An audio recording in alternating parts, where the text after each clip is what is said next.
One of the key problems in this issue is rescue operations. In rescue operations is the communication problem that they're having at the moment. Now, power failures have disrupted thousands of base stations for cellular phones, mobile phones. Connections have failed in many areas, particularly in Hat Yai, Nakhon Si Thammarat, Pathalung, Pattani and Surat Thani. Now, yesterday, the Information and Communication Technology Ministry deployed mobile satellites in order to upload units to restore cell phone communications in the southern provinces. Now, according to the ministry, around 80 out of 200 cell sites in the southern provinces were out of order, and that was mainly because their power generators had been damaged by storms and also heavy rains. But they do expect that the mobile satellite upload units will restore some of the communications by later today. Well, we focused on the hardship of the people and the efforts to provide relief to them. There's also an assessment now of the damage to the economy. The Federation of Thai Industries estimate that the economic damage from recent weeks of flooding to be about 50 billion baht. Now, the farm sector is especially hard hit, as rubber and oil palm plantations and food processing plants in the south are inaccessible, and this will result in a delay in product deliveries.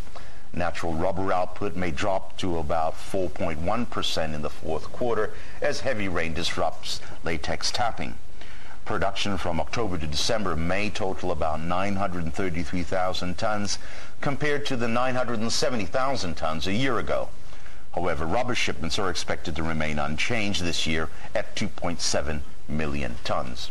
Average prices are estimated at 100 to 105 baht per kilogram compared to only 65 baht per kilogram last year, Kunagwit. Right. Now, if we can stick with the economic fallout, the Thai Chamber of Commerce has said that damages from the flood in the south were expected to be much higher than those in 2000, when the Thai economy was just starting to recover from the 1997 to 98 economic crisis.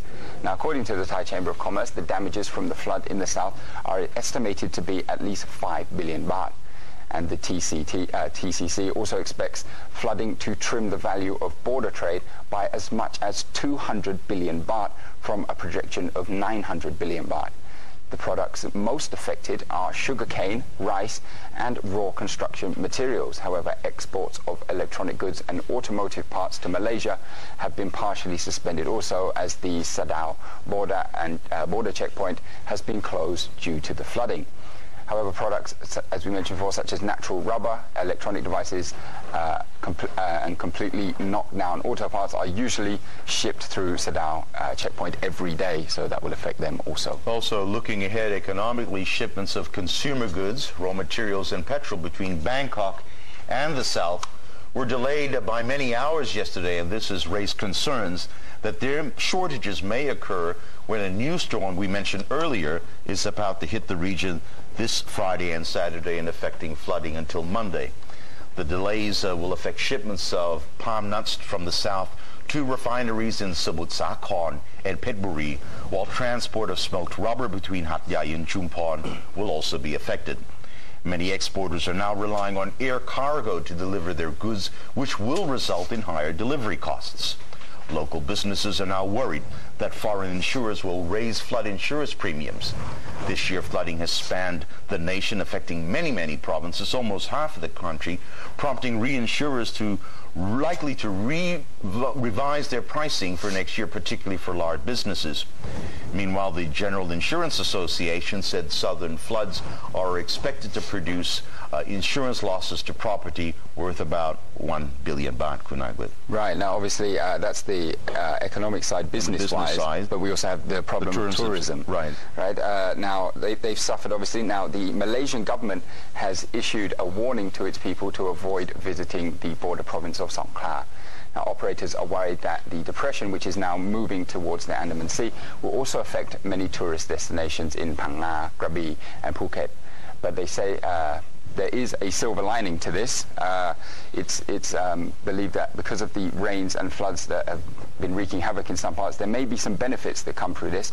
Now, the irrigation authorities in Sakao were happy to announce that 8 out of 12 of their reservoirs in the area had captured quite a lot of water from these heavy rains over the past few days, and this water will then be stored and help to use farming and in agriculture for those kind of businesses during the next year's drought season, which is usually a worrying time for rice farmers in that area. Some good news, but it's no consolation for those suffering in the south. Now, we have a commentary from Daily News on the flooding, and there's been a number of commentaries in the past weeks.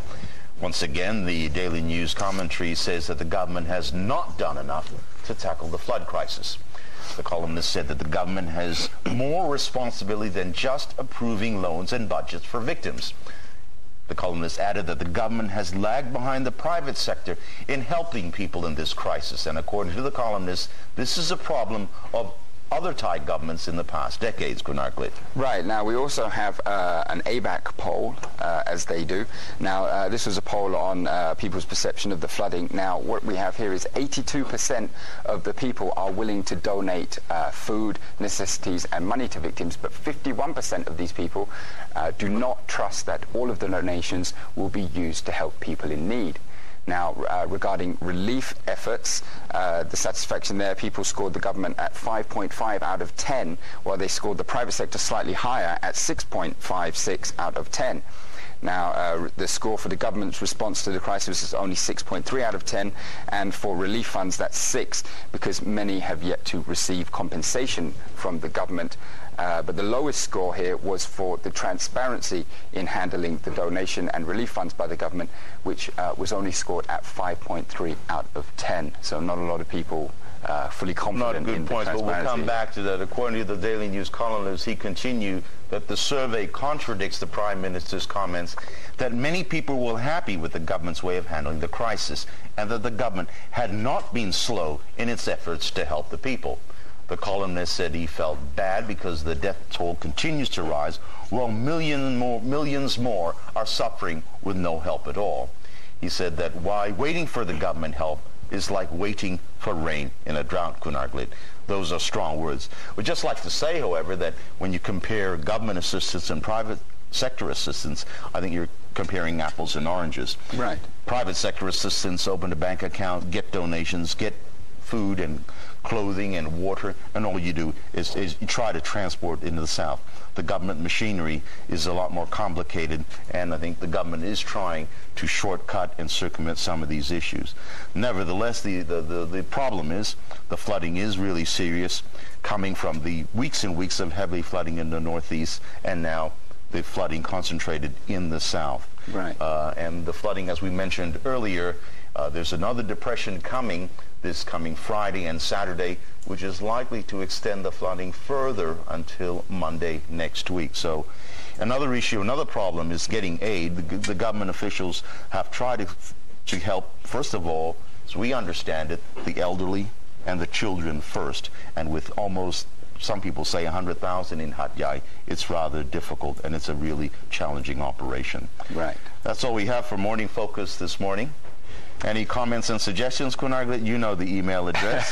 Send them to morningfocus@postnews.com, and we will attempt to answer